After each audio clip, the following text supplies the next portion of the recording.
dito, sagutin nila. Sagutin nila kung bakit. May isang bagay ang nagbibigay ng malaking alalahanin ngayon kay Daddy Frankie lalo na sa kaligtasan ni Kuya Oliver.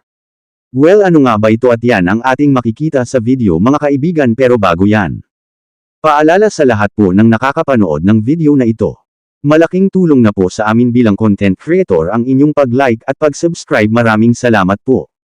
Sa kasalukuyan nagsabi na si Daddy Frankie kay Ate Ansing na kahit pansamantala ay bigyan muna nila ng supply ng kuryente ang bahay ni Kuya Oliver. At dito mukhang may plano talaga si Daddy Frankie na pakabitan si Kuya Oliver ng sarili nitong kuryente mga kaibigan.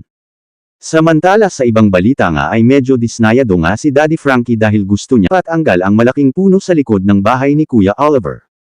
Ang problema, ayaw naman ng asawa ni Ansing na putulin ito at sanga lang daw ang pwedeng alisin dahil natatakot daw silang putulin ang puno.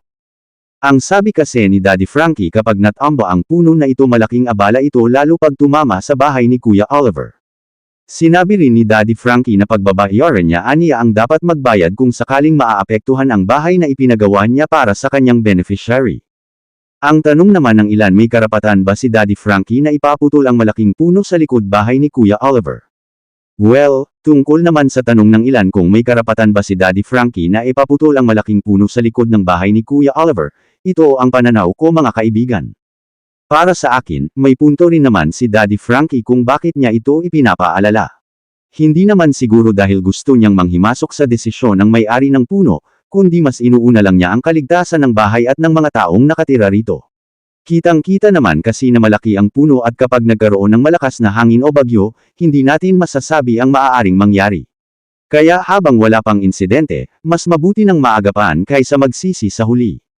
Isa pa, hindi rin naman biro ang bahay na itinayo para kay Kuya Oliver. Alam naman nating malaking oras, pagod at gastos ang inilaan para maitayo ito. Kaya bilang taong tumulong para magkaroon ng maayos na tirahan ang kanyang beneficiary, natural lang na gusto rin niyang mapanatili itong ligtas at hindi agad masira dahil sa isang panganib na maaari namang maiwasan. Para sa akin, hindi ito tungkol sa pakikialam kundi tungkol sa pag-iingat at pagiging responsable. Pagdating naman sa sinabi ni Daddy Frankie na pananagutin niya ang dapat managot kung sakaling bumagsak ang puno at masira ang bubong o ang bahay, sa tingin ko ay may punto rin iyon.